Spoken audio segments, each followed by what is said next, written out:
Bom dia, professora Gislaine, bom dia, professora Flávia e bom dia, colegas.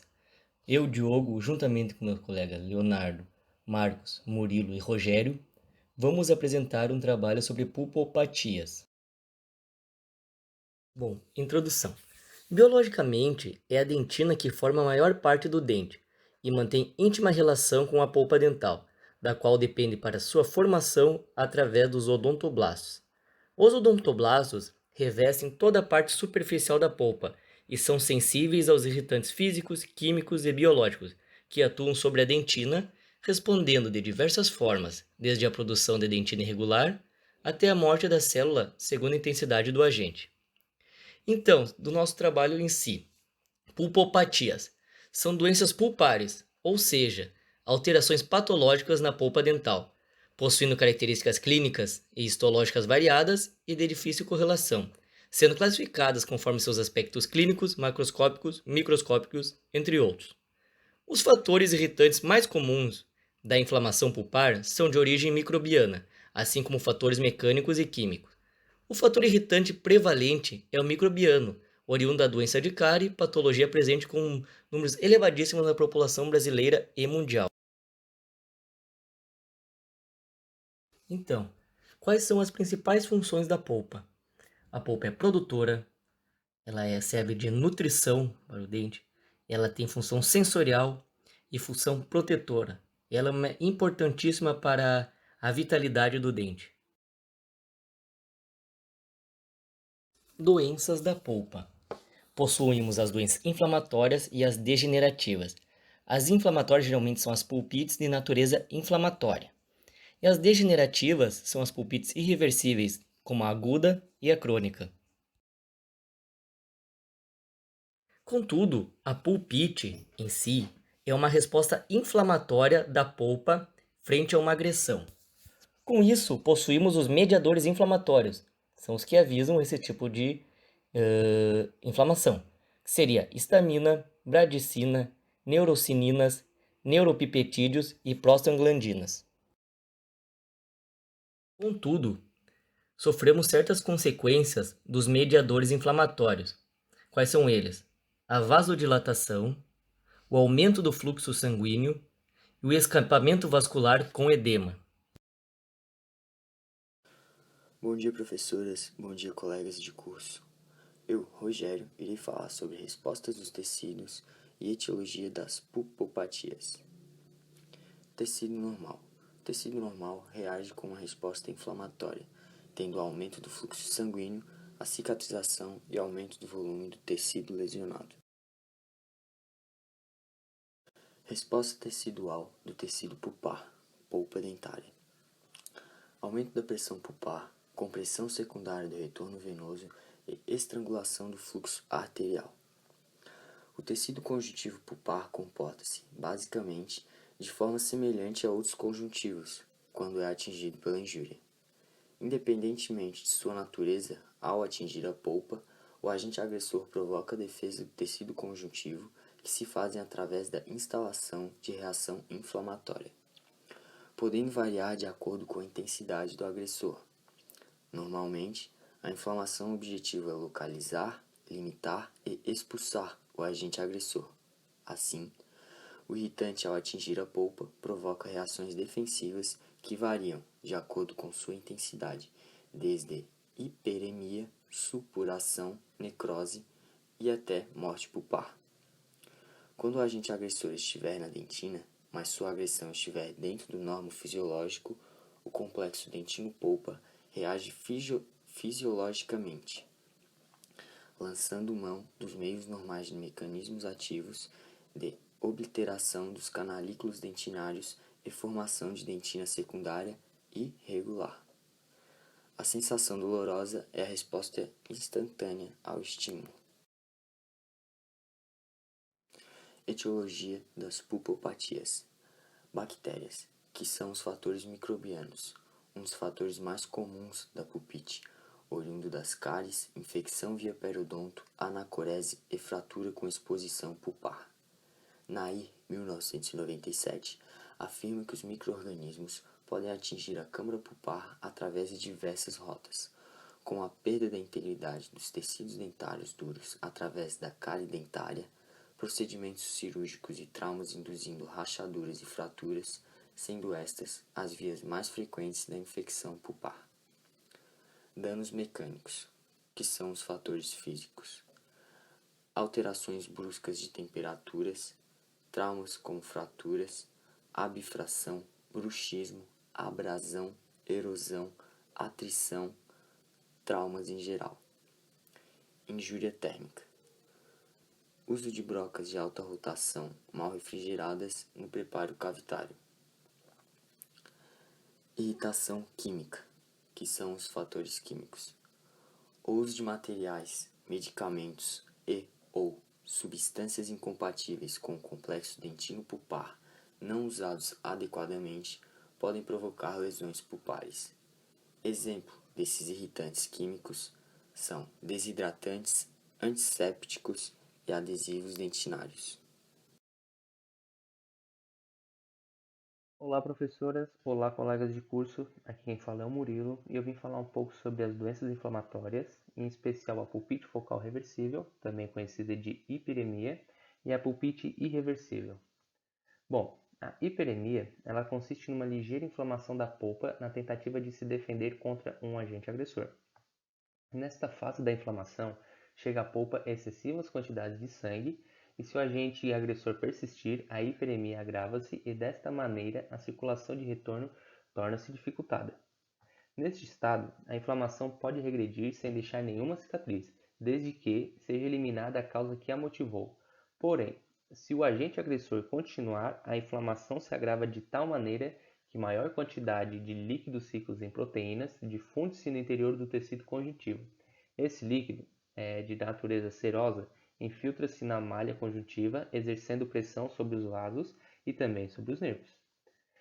Como a polpa está dentro da dentina, ela tem uma capacidade de dilatação limitada. Então, assim, a inflamação na tentativa de vencer o agente agressor acaba por destruir os próprios tecidos dessa mesma. Nesse estado de inflamação, sendo bem intenso, ele recebe o nome de pulpite. A partir desse momento, a polpa está provavelmente sendo perdida. Já a pulpite irreversível, ela se separa em duas maneiras, sendo a aguda e sendo a crônica. A aguda é aquela em que a morte ocorre em um curto período de tempo. A pulpite aguda também é chamada de forma fechada, em que a polpa não se comunica com o meio externo do dente. O desfecho da inflamação se dá rapidamente e os fenômenos de pericimentite são perigosos. Já a crônica é aquela em que os fenômenos inflamatórios instalam-se com lentidão, sobrevindo tardiamente à morte pulpar. Influem decisivamente na evolução da inflamação pulpar a intensidade do irritante e principalmente as condições da câmara pulpar. Na chamada pulpite crônica, ela também é chamada de forma aberta. A polpa comunica-se com o meio bucal e nesta condição, à medida que os líquidos são formados, vão sendo drenados para o exterior. Nesse caso, os sintomas subjetivos atenuam-se e a morte pulpar requer algum tempo para se efetuar. Geralmente, surgem complicações e reações na região do periapical. Bom, como eu expliquei antes, a pulpite focal reversível ela tem uma ligeira inflamação pulpar, ela tem uma dor leve e moderada no paciente e cessa após estímulos. Bom, a pulpite irreversível aguda ela tem uma rápida morte pulpar e ela causa no paciente uma dor aguda, uma dor chata, sendo uma dor a frio ou a calor, a ácido ou a doce. As características histopatológicas da pulpite irreversível aguda é a congestão de vênulas, que resulta em necrose focal, sendo os leucócitos, que são células sanguíneas que atuam na defesa de organismos, o polimorfonucleares, que são os glóbulos brancos que englobam os neutrófilos, e histocitos, que são células derivadas do monócitos, que são células pertencentes ao sistema imunológico, sendo responsável pela defesa do organismo. O tecido pulpar exibe fibrose, plasmócitos, linfócitos e histiócitos. Olá, eu sou o Leonardo e vou falar sobre pulpite crônica. A pulpite crônica não provoca tantos sintomas quanto a aguda, sendo muitas vezes assintomática e mais difícil de detectar. Devido à intensa degradação da polpa do dente, esses tipos de pulpite geralmente são irreversíveis. A pulpite crônica, a inflamação acontece aos poucos, de forma lenta e com uma degeneração mais demorada do dente. O diagnóstico do tipo de pulpite é feito pelo dentista através de avaliações com estímulos de temperatura, portanto, na presença de dor de dente, é necessário ir a uma consulta para que a confirmação e o tratamento sejam feitos logo e se evitem complicações como o abscesso dentário. As principais causas da pulpite são cáries dentárias, pancada no dente devido a quedas ou acidentes, bruxismo, que é o ato inconsciente de apertar ou ranger os dentes, principalmente durante o sono, que causa um desgaste e traumatismo no dente. Mastigação incorreta, que provoca pequenos traumatismos na mandíbula e dentes. Periodontite, quando não é tratada e se torna avançada a ponto de chegar à raiz do dente. Quimioterapia ou radioterapia, que também podem estimular lesões nos tecidos dos dentes. Agressão por produtos químicos como ácidos. Essas situações provocam a agressão e inflamação das raízes nervosas e vasos sanguíneos que formam a polpa do dente, sendo responsável pela pulpite.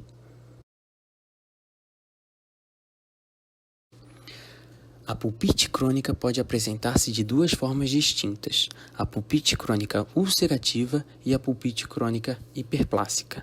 Pulpite crônica ulcerativa, quando o dente se desgasta a ponto de expor a polpa, e pulpite crônica hiperplásica, também conhecida como pólipo pulpar, quando a polpa do dente se prolifera devido à inflamação, formando uma espécie de pólipo e causa uma sensação de pressão no dente.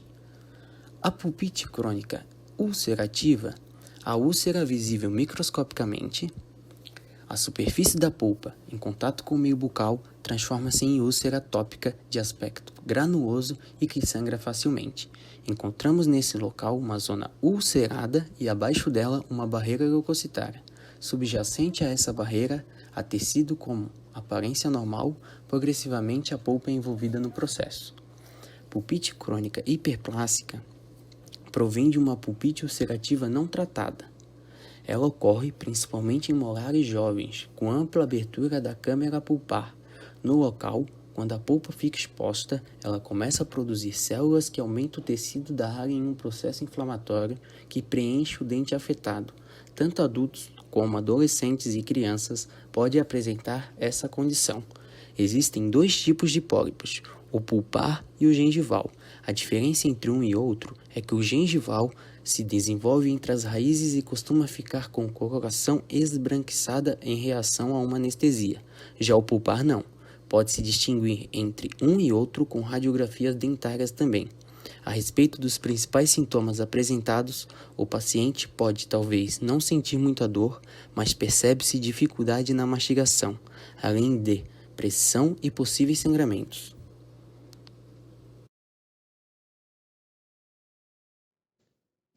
Bom dia, meu nome é Marcos. Eu vou falar um pouco sobre pulpite reversível, pulpite irreversível e calcificações pulpares. Bom, começando com pulpite reversível, é quando os nervos e vasos, apesar de inflamados, não são destruídos, podendo melhorar com remoção das causas e dos estímulos. A pulpite irreversível é necessário remover o agente agressor, que pode ser cárie, restaurações extensas recentes ou trauma oclusal. Depois fazer teste de sensibilidade para ter certeza que não houve lesão irreversível.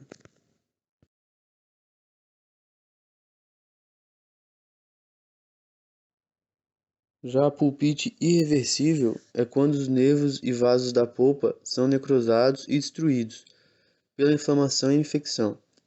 Por isso, a polpa dental deve ser completamente removida e substituída por uma obturação do canal do dente afetado. Na pulpite irreversível, o mais indicado, então, é o tratamento endodôntico. Agora sobre classificações pulpares. As classificações pulpares iniciam-se como corpos livres no interior do tecido pulpar, aderidos nas paredes dentinárias da polpa. Podem originar-se como uma parte das alterações patológicas locais ou relacionadas com a idade. Resultam de alterações no desenvolvimento da polpa. Calcificações pulpares acometem principalmente dentes que sofreram algum traumatismo. Uma das grandes dificuldades de tratar um dente com calcificação pulpar é que a localização do canal radicular é dificultada. O uso de radiografias é de suma importância para o tratamento, pois além de dar um correto diagnóstico, nos ajuda a evitar perfurações. Quando não se consegue acesso aos canais através de tratamento não cirúrgico, pode-se optar pelo tratamento cirúrgico, chamado cirurgia parendodôntica.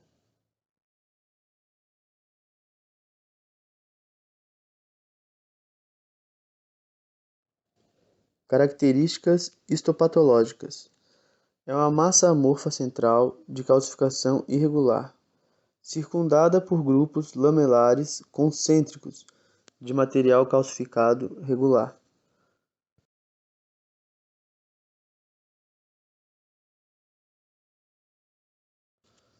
No caso da calcificação pulpar, o tratamento endodôntico é uma opção de tratamento. No entanto, necrose pulpar e lesões periapicais são encontradas em um número relativamente baixo nos dentes que apresentam essa condição. Se não apresenta alterações clínicas, não é necessário tratamento. Então, para encerrar esse trabalho, podemos dizer rapidamente que as pulpopatias são as doenças da polpa dental. Vários podem ser os estímulos que provocam alterações mais ou menos acentuadas na polpa dental, de forma reversível ou irreversível. Depende da origem, tipo, duração e intensidade do estímulo aplicado e das características e do estado do próprio tecido para receber esses estímulos. Por isso, devemos sempre tratar com muito cuidado essas patologias e evitar ao máximo a perda pulpar, pois a vitalidade da polpa é importantíssimo para a vitalidade do dente.